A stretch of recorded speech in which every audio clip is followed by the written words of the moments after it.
Nay, pahingi ako ng pamasahe papuntang eskwelahan, B. Hala siya, maglakad ka lang, oy. Dati sa panahon ko, hindi pa uso yung pamasahe na yan. Uy, malilit na ako, oy. Dati, dadaan pa kami sa maraming ilog bago makapasok sa eskwelahan.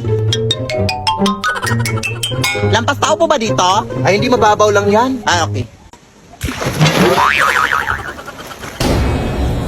Aakyat din kami dati sa napakaraming bundok para makapasok lang. Tapos may mga layon pa. Pero mas lalong humirap yung buhay simula nung nag-Maynila ang nanay ko. Sobrang nalungkot ako dati. Pero kailangan kasi niya magtrabaho para mapaaral ako. Ang Cebuana Luwilier ang naging katuwang ko sa buhay dati. All in kasi ang serbisyo sa Cebuana Luwilier. Ito ang naging kaagape ko sa iba't ibang uri ng pagsubok sa buhay. Naging madali yung pagpapadala ng pera ng nanay sa Cebuana Luwilier pera padala. Dito din ako nagsasangla ng mga jewelries ko sa tuwing nangangailangan ako ng extra money. Ang asim Talagang all in ang serbisyo. Cebuana amazing ang life. Kaya ikaw anak. Nay! Huh? Nay! Huh? Nay! Ang dami mo na namang nakwento, Nay. Naabutan na naman tayo ng gabi. Bukas na ako papasok. Uy, huwag kang mag-alala. Hindi na ako manghihingi ng pamasahe. Maglalakad na ako. Lalakarin ko na lahat ng bundok at ilog sa Pilipinas. Lo.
Sayang talaga day, hindi mo nakita yung performance ko kanina sa pageant. Sorry talaga day, ha? Pero ano ba yung question and answer na kapag panalo sa'yo, day? Tinanong pa naman ako day kung ano daw yung gagawin ko if makakita ako ng pera sa daan. Malamang kukunin ko. Blessings na yung diba? Alangan naman mag-antay pa ako na ibang tao para makapulot. Unahan na to. Ang talino talaga day, no? Ano pa talaga ako sa'yo, day? Dapat lang. Pero tara, day. Uwi na tayo. Anong oras na, Baka may makasalubong pa tayo ditong aswang.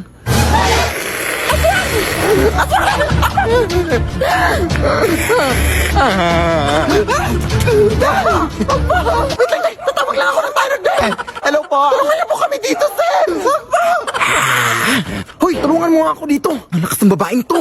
Ha? Hoy, tanga. Hindi yan aswang, huy. Hindi yan kakampi natin. Ha? Bakit para mas mukha pa siyang aswang kaysa sa atin?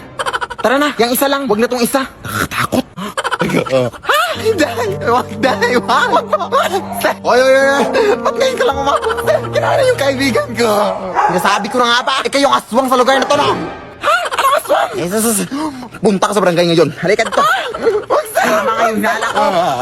Leave me alone. So, hello mga Zaino. Hindi ko alam kung paano to sisimulan, pero ako nga pala yung maid nila Philip at ang kanyang nanay, no? Pero ngayon is, nandoon pa sila sa mall kasi mag-grocery daw sila. At tapos, sabi ni Philip, magti-tiktok daw ako ngayon. Nalalabhan ko yung mga damit nila kasi nag-3 million na daw siya. Ewan ko kung nag-3 million ba siya, totoo ba? Hindi ko alam. Pero sabi niya, lalabhan ko daw yung mga damit nila kasi 3 million na sila. Ayun, let's start na. So, kunin na natin sa closet yung mga costume nila, no? At sa mga tao daw nagtatanong ni Philip kung nalabhan na ba daw yung kanilang mga costume at mga dress, is nalabhan na daw ngayon. So, tumigil na kayo sa pagko-comment daw. Yun yung sabi ni Philip. So, ayun, tapos na ako sa paglalaban ng mga damit ni Boss Philip at ni Boss Nainay, no? So, ayun, sabi kasi nila na patiktokon daw ako, no, na naglalaba sa kanilang mga damit. Kaya, ayun, marami pa akong gagawin. So, bye na.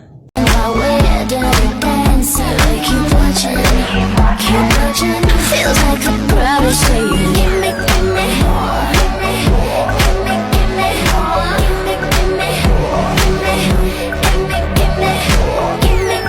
lemon na lemon.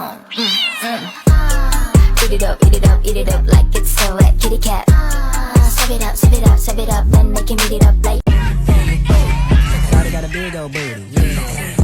Twerk, yeah. Twerk, yeah. Let me see on twerk. Vai analisar. Deixa a timidez de lado, puxa amigo e vem dançar. Mostra tudo que cê sabe que o Livinho vai te olhar. Pode sentar. Pode sentar. Yan, Aves. Ang ingay-ingay mo naman dyan, Nay!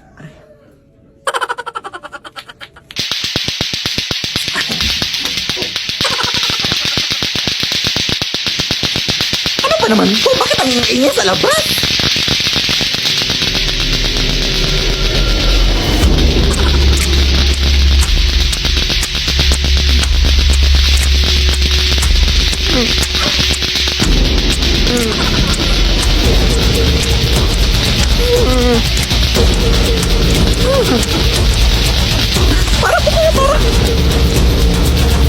Ilagay mo ako dito, kuya!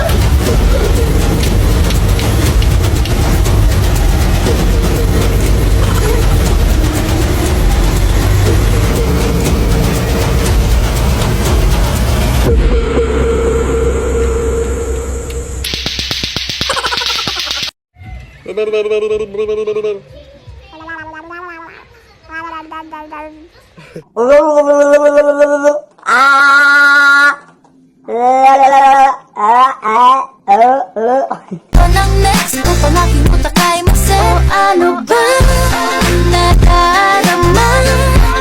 Huwag nang paligoy-ligoy, paligoy-ligoy pa. Pwede ba? Huwag ka nang magrama. Huwag nang paligoy-ligoy, paligoy. Ligoy-ligoy! Dahil di ka nakakasawang tingnan, basta ng iyong mga mata. Susundan.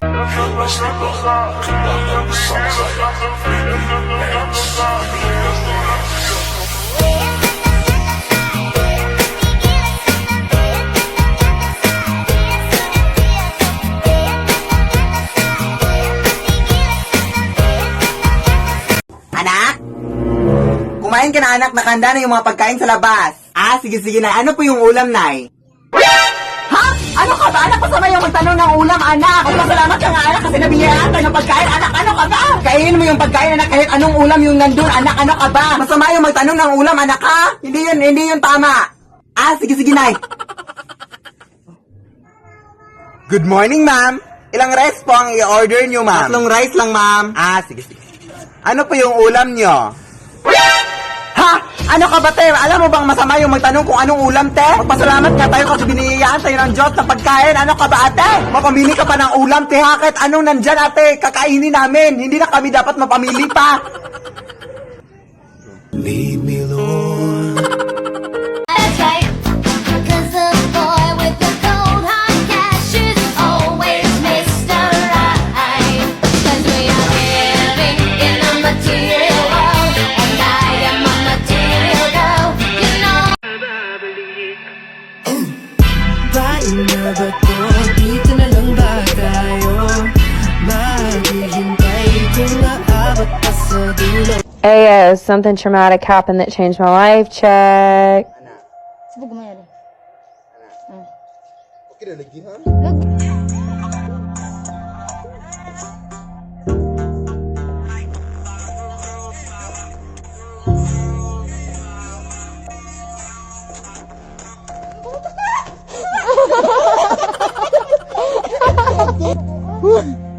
May kaka na umabot sa aking buhay. Scary movie in the world. But I wake up and nothing's wrong. Just get ready for work. You see me happy work. You see me do me dirt. Tell me about that work. Asa na yung si Belinda, oy? Alam naman niya mayroon tayong gagawin pa. Sino yung mga kasama mo, Day? Ah, mga bagong recruit ko para sa grupo natin, Day. Ha? Hindi ka pa ba nakontento sa 5? Oo. Ipapakilala ko pala sa inyo si T at saka si Bak. T-Bak. And by the way, magkakambal silang dalawa, Day. Kaya magkakamukha silang dalawa, di ba? Di ba? Magkamukha sila? Di ba? Di ba? Alam na ba nila ang mga stats? Ah, of course, tinuruan ko na sila. O, alis sa'yo na tayo.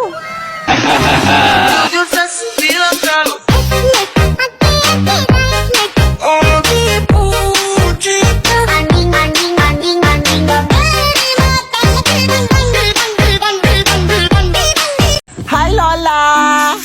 Oy, sino ka? Wala pa akong pambayad sa utang ko. Yung lola mong makakalimutin? Ha? Anong utang? Apo mo to, oy. Ay, hindi na kami nagja-jumper ngayon, ha? May sarili na kaming kuryente. Lola! Ay, apo! Ikaw pala yan! Kanino kang anak? Lola mo rin super proud na proud sa'yo. Nakapagtapos ito ng kolehiyo. Best in MAPE. Nakapunta na rin to ng ibang bansa. Naka-tricycle. Nilakad na din ang apo ko ang buong Pilipinas. Na nakabot. At nakipagsuntukan na rin to sa mga tigre at oso. Hindi mawawala mga horror stories. Matulog na kayo. May white lady dito. Kagabi, may white lady akong narinig na umiiyak. Dito na kasi sila naniniran.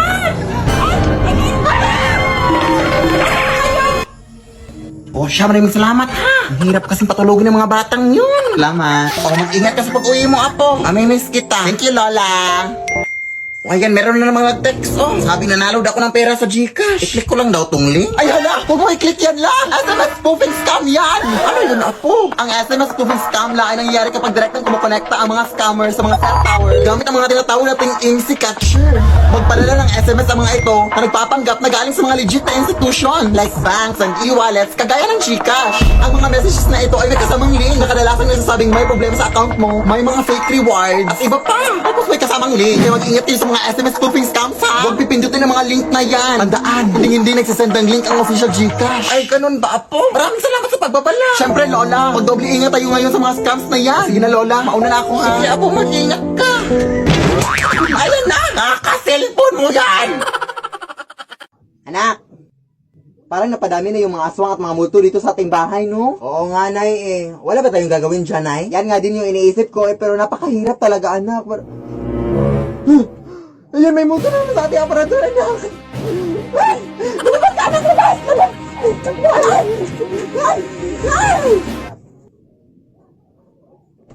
O, halina kayo dito, Day. Yes, wala ng mga tao, Day. Pwede na tayong mag-party dito, Day. Ah, saan nga natin pwede malagay yung mga balloons dito, no? Saka yung mga disco lights, no?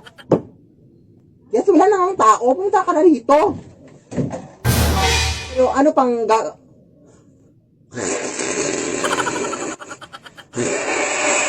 So, yun pala yung mga plano niyo. Hindi na kayo nahiya sa mundo! Hindi na kayo nahiya sa aming mga tao! Ayaw ko dito! Pumunta kayo dito, Day! Tayo tayo mo dito para sa bunutan tulad! Ay, joke! Huwag na lang! Huwag na lang! Proof that not everything can be an album cover.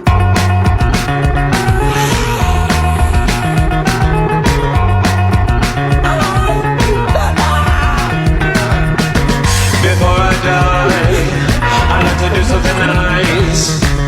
Take my hand and I'll take you for a ride. Kaya nga. Hindi ko talaga siya deserve. Lalayuan ko na talaga yung lalaking yan. Lo, saan na lo? Ate, hindi mo nga siya deserve, pero deserve ko tong last na Oishi Fish Cracker. Sino may sabi?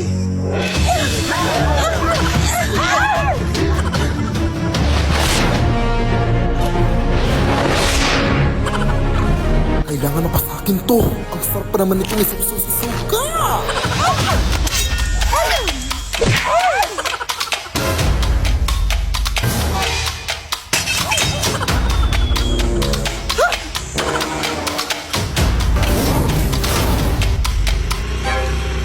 Habal-habal po, ma'am. Ay, hindi po ako sasakay. Kukunin ko lang po ito. Thanks.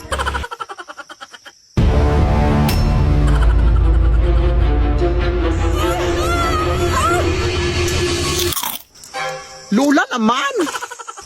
Ito ba yung pinag-aagawan niyo? Isang pakpa ko dito!